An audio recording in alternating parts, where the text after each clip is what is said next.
Bismillahirrahmanirrahim. Assalamualaikum warahmatullahi wabarakatuh. Waalaikumsalam warahmatullahi wabarakatuh. Terima kasih telah memberikan kesempatan dari kelompok kami, yaitu kelompok 2 yang akan membawakan presentasi, yaitu integrasi nasional. Terlebih dahulu saya akan memperkenalkan nama-nama kelompok 2. Yang pertama itu Isma Arianti, Andi Ummi Kalsum An-Nur, Nur Asra Alim, Irham Aspari Ramadan, Alia Rohilda, Nur Rahmi, Andi Muhammad Haikal Al-Qadri, Khairul Aziz, Egi Abrian Syarif. Oke, saya persilakan kepada teman saya untuk membacakan materi. Baik, terima kasih kepada moderator untuk waktunya. Saya akan menjelaskan tentang integrasi, tentang macam-macam integrasi. Namun sebelum itu, kita perlu mengetahui apa itu integrasi. Jadi integrasi itu teman-teman merupakan pembauran sesuatu hingga menjadi kesatuan yang utuh dan bulat. Nah, kita masuk ke integrasi nasional. Nah, integrasi nasional ini merupakan penyatuan atau pembauran suatu bangsa sehingga menjadi satu kesatuan yang utuh. Selanjutnya, menurut Kamus Besar Bahasa Indonesia, integrasi nasional ini memiliki arti pembauran sampai menjadi satu kesatuan yang bulat. Integrasi nasional ini merupakan suatu proses persatuan wilayah yang ada di dalamnya terdapat sebuah perbedaan. Kemudian secara antropologi, integrasi nasional ini merupakan suatu proses penyesuaian dengan unsur-unsur kebudayaan yang berbeda sehingga akan mencapai suatu keselarasan dan fungsi yang ada di dalam kehidupan masyarakat. Seperti yang tampil di PPT ini, integrasi nasional merupakan keutuhan masyarakat Indonesia sebagai negara kesatuan. Yang kedua, sifatnya memiliki sifat politis atau formal. Kita masuk integrasi yang kedua, yaitu integrasi sosial. Seperti yang tampil pada layar ini, integrasi sosial merupakan kondisi hubungan sosial dan keterikatan antar kelompok secara alamiah dalam interaksi sehari-hari. Terus integrasi sosial ini mempunyai peran penting bagi semua kalangan masyarakat, karena dengan adanya integrasi sosial ini maka masyarakat akan terbentuk menjadi masyarakat harmonis yang akan mudah mencapai tujuan bersama. Terus, apakah integrasi sosial itu? Integrasi sosial ini merupakan segala bentuk keteraturan sosial mengenai hukum, budaya, arti pendidikan, dan sebagainya. Sebagai kesimpulan, integrasi sosial dapat dipandang sebagai suatu elemen yang dapat mengurangi kemungkinan terjadinya konflik sosial pada masyarakat. Selanjutnya ada disintegrasi masyarakat. Disintegrasi ini terbagi menjadi 3. Yang pertama, disintegrasi normatif. Penyebab disintegrasi normatif ini karena tidak adanya kesepakatan untuk menerima perbedaan. Yang kedua, disintegrasi fungsional. Disintegrasi ini terjadi karena adanya penghilangan hak-hak fungsional suatu kelompok. Yang terakhir, integrasi koersif terjadi karena adanya paksaan, baik dengan hukum formal maupun dengan kekerasan. Slide berikutnya, integrasi yang ada pada masyarakat di Indonesia. Yang pertama itu ada integrasi normatif. Apa itu integrasi normatif? Integrasi normatif ini adalah integrasi yang diakibatkan oleh adanya norma-norma atau aturan-aturan yang berlaku di dalam masyarakat. Sebagai contoh, semboyan negara kita Bhinneka Tunggal Ika yang dapat mempersatukan bangsa Indonesia yang memiliki latar belakang masyarakat yang berbeda-beda. Yang kedua, integrasi fungsional. Integrasi fungsional ini merupakan integrasi yang diakibatkan oleh adanya fungsi-fungsi tertentu di dalam masyarakat. Nah, misalnya di Indonesia itu memiliki daerah dengan kekayaan yang berbeda-beda. Contohnya Lampung terkenal dengan pertanian kopi dan Jawa Barat terkenal dengan perkebunan teh. Kedua daerah ini saling membutuhkan satu sama lain sehingga terjadi integrasi berdasarkan kelebihan atau fungsi masing-masing. Yang terakhir ada integrasi koersif.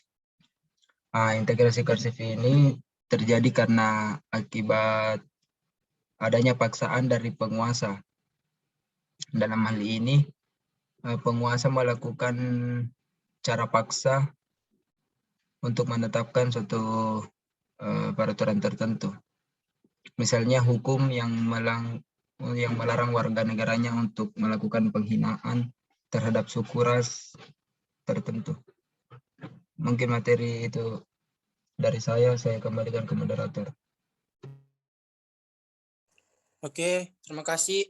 Oke, saya persilakan lagi pembaca materi selanjutnya. Baik, terima kasih atas waktunya. Kali ini saya akan membahas materi mengenai integrasi normatif. Jadi, integrasi normatif ini merupakan nilai-nilai kebangsaan yang dihayati bersama agar mampu memberikan energi budaya untuk bersama-sama menghadapi kekuatan global yang merajalela dengan semangat yang tinggi dan pada derajat tertentu dengan tanpa pamrih. Kemudian contohnya itu seperti isi dari Sumpah Pemuda, yaitu untuk menjadi satu bangsa, satu tanah air, dengan satu bahasa nasional. Kemudian pernyataan Sumpah Pemuda itu sangat penting. Kenapa? Karena secara politis maupun sosiologis, yaitu bentuknya kesadaran jenis dari suatu bangsa yang terjadi. Oke, next. Kemudian cara mengatasinya ada 3. Institusi sekolah, keluarga, multikulturalisme. Jadi institusi sekolah yaitu dengan penanaman nilai yang sifatnya integratif yang dikendalikan pemerintahan melalui undang-undang dan kebijakan. Kedua, keluarga. Sama dengan sekolah, tetapi pemerintah tidak bisa intervensi. Kemudian ketiga, multikulturalisme. Pada multikulturalisme ini, public sphere mengikuti patokan universal, sedangkan private sphere mengembangkan identitasnya yang khas. Oke, next. Kemudian integrasi normatif masa Orde Baru footnote. Penyeragaman ini ada 3, melalui sistem pemerintahan desa, politik SARA, persamaan nilai-nilai Pancasila atau P4. Jadi sistem pemerintahan desa itu dengan masyarakat di daerah kehilangan potensi budaya dan kepemimpinan adat untuk memecahkan masalah lokal. Kemudian politik SARA. Jadi SARA itu singkatan dari suku, agama, ras, dan antar golongan. Kemudian intinya ini melarang kegiatan politik yang memobilisasi sentimen dan perbedaan SARA, sehingga sepintas adanya kerukunan tetapi semu. Selanjutnya, yang terakhir penanaman nilai-nilai Pancasila atau P4, penyeragaman interpretasi Pancasila melalui satu tafsir dari pemerintah yang bersifat koersif dan indoktrinatif. Oke, next.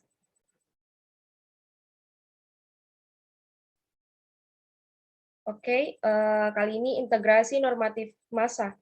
Ada 3, yaitu hubungan buruh. Pertama, saya akan menjelaskan mengenai hubungan buruh dan majikan secara fungsional belum berimbang. Di sisi lain, buruh sendiri belum bersatu secara nasional. Yang kedua, hubungan desa-kota, di mana budaya desa belum menjadi inspirasi budaya nasional, bahkan terjadi agresivitas nilai konsumtivisme ke kota ke desa. Kemudian yang terakhir yaitu ketiga, sudah banyak undang-undang baru dikembangkan termasuk perubahan Undang-Undang Dasar sampai 4 kali sebagai proses institusionalisasi atau pengaturan oleh hukum dan buka penguasa. Baik, terima kasih. Saya kembalikan kepada moderator. Oke, terima kasih. Oke, selanjutnya saya persilakan untuk membaca materi selanjutnya.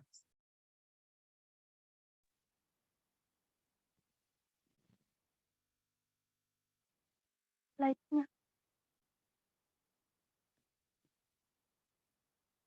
Baik, saya akan membahas materi tentang integrasi fungsional di Indonesia. Sebelumnya, kita harus mengetahui pengertian integrasi fungsional. Integrasi fungsional adalah integrasi yang dihasilkan oleh adanya rasa saling membutuhkan antara satu kelompok atau unsur dalam masyarakat dengan unsur lain, dan adanya fungsi atau manfaat bagi semua unsur masyarakat yang terintegrasi ke dalam sistem sosial. Artinya, fungsi atau peran dari setiap unsur ini dalam sistem sosial harus dipertahankan kekhasannya dan dipertahankan keberadaannya.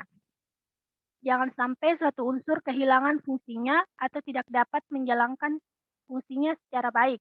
Atau lebih buruk lagi, suatu unsur melakukan fungsi yang menyebabkan kerusakan pada unsur lainnya atau seluruh sistem. Next.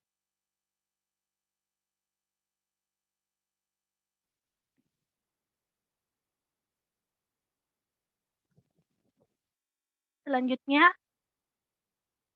realitas integrasi fungsional masa penjajahan atau footnote. Yang pertama itu kulit putih, contohnya pemerintahan dan perkebunan besar. Yang kedua ada timur asing, contohnya perdagangan. Yang ketiga pribumi, contohnya petani dan buruh. Next.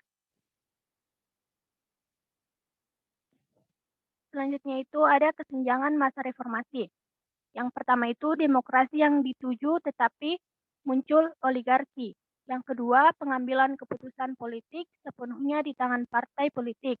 Yang ketiga, ada kekuasaan dalam otonomi daerah berada di elit daerah.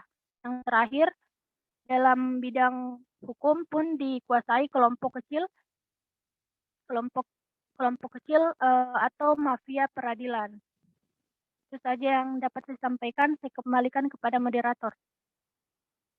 Oke, terima kasih. Oke, selanjutnya saya persilakan pemateri selanjutnya. Next.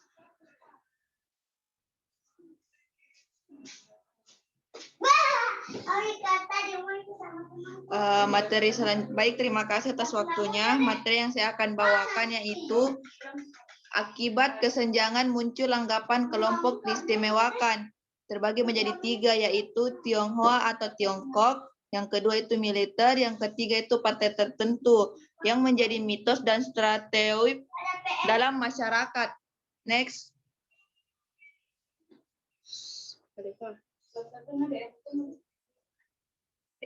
Materi kedua yaitu integrasi fungsional di daerah kaya tambang SDA, yang terbagi menjadi 3. Yang pertama itu integrasi nasional belum integrasi fungsional. Yang kedua itu penduduk lokal tidak disertakan dan menikmati hasil tambang. Yang ketiga itu integrasi nasional hanya menguntungkan pemerintah pusat. Next. Selanjutnya itu inklusi sosial, menyeimbangkan kesempatan dan hak pada berbagai elemen masyarakat secara lebih adil, bahkan bisa dengan yang pertama itu positive discrimination atau affirmative action, yaitu memberi keistimewaan pada kelompok yang tertinggal untuk memperoleh jatah atau kuota tertentu agar berada pada posisi start yang sama. Next. Selanjutnya itu ada bentuk-bentuk atau cross-cutting yang terbagi menjadi 3. Yang pertama itu keberhasilan ekonomi, politik, dan sebagainya oleh etnik dan atau agama yang berbeda. Yang kedua itu perkembangan pendidikan dan kota disertai urbanisasi dan perkembangan birokrasi pemerintahan. Dan yang terakhir itu memberikan kesempatan pihak yang berbeda untuk terlibat dalam suatu bidang kegiatan secara bersama yang akhirnya menghasilkan saling pengertian antar kelompok atau golongan. Baik, itu saja yang dapat saya sampaikan. Saya kembalikan ke moderator. Oke, terima kasih. Oke, selanjutnya saya akan persilakan pemateri selanjutnya.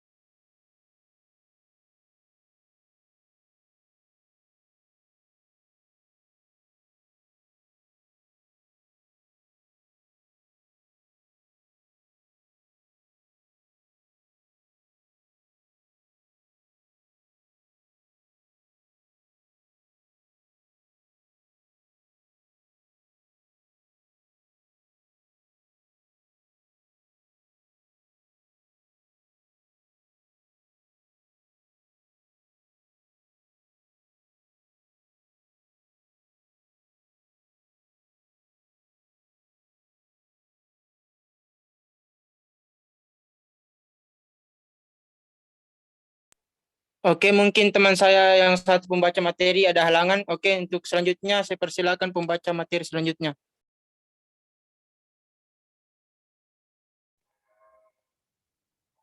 Slide-nya tolong. Slide next. Next slide.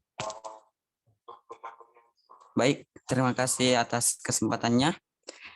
Di sini saya akan membawakan materi tentang pengembangan dan penguatan integrasi.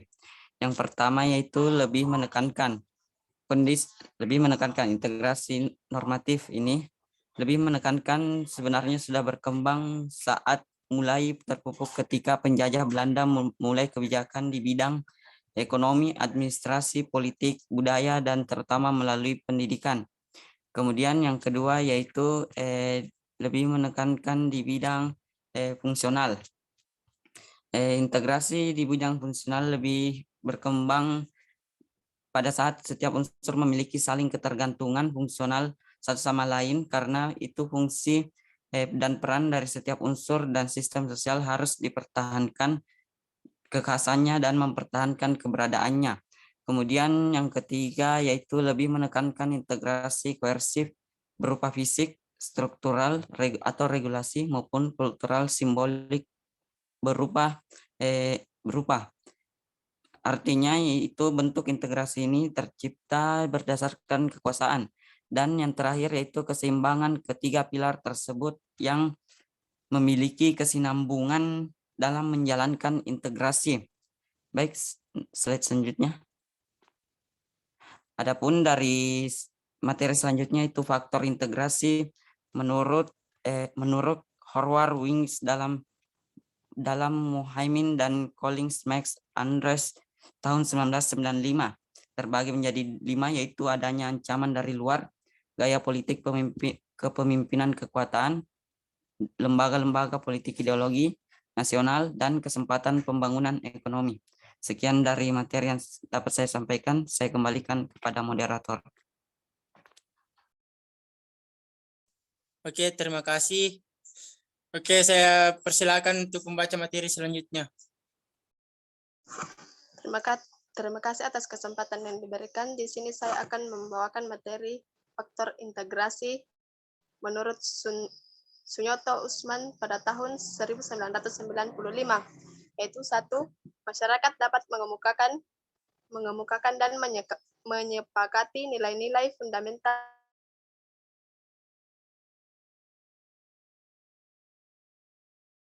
yang dapat dijadikan rujukan bersama. 2.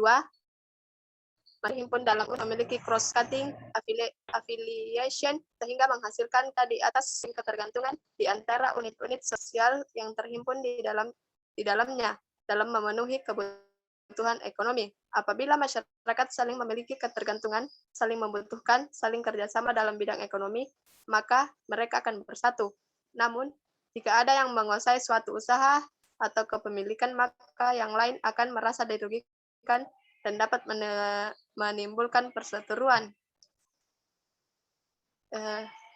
Faktor integrasi yang dikemukakan oleh Nazaruddin Samsudin pada tahun 1989,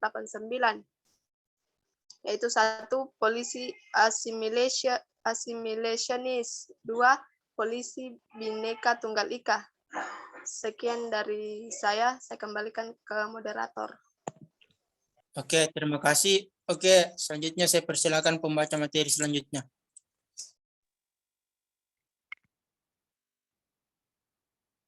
Baik, saya akan membahas materi terakhir, yaitu kebijakan strategi. Kebijakan strategi integrasi nasional yang sebaiknya dilakukan di Indonesia. Yang pertama itu memperkuat nilai bersama, yang kedua membangun fasilitas, yang ketiga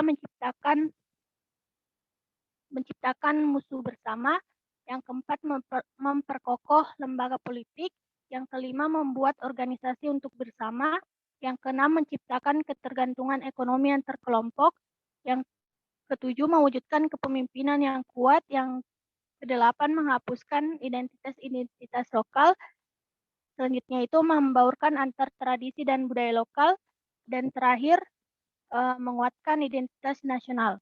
Itu saja yang dapat disampaikan. Saya kembalikan kepada moderator. Oke, terima kasih. Oke, saya lanjutkan kepada pembaca materi selanjutnya. Sudah ada, Mi.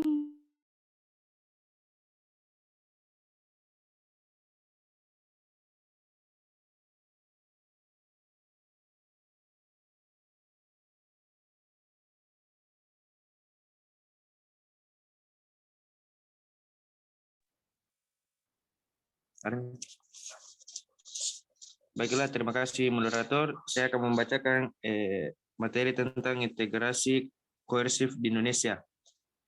Sejarah integrasi koersif di Indonesia yang ada 4. Yang pertama, Sriwijaya abad ke-9, Majapahit abad ke-14, Hindia Belanda abad ke-19, Konstitusi RIS, Dekret Presiden Orde Baru.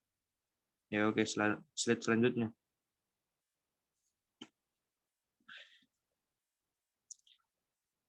Persatuan Indonesia. Persatuan itu bukan persatuan hatta. Yang ketiga, Bhinneka Tunggal Ika. Slide selanjutnya.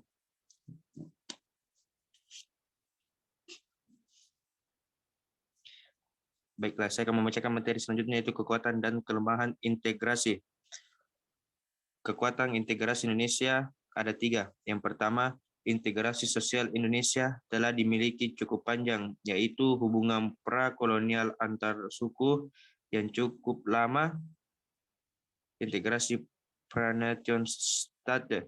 Yang kedua, modal dasar Sumpah Pemuda, pergerakan nasional, dan lain-lain.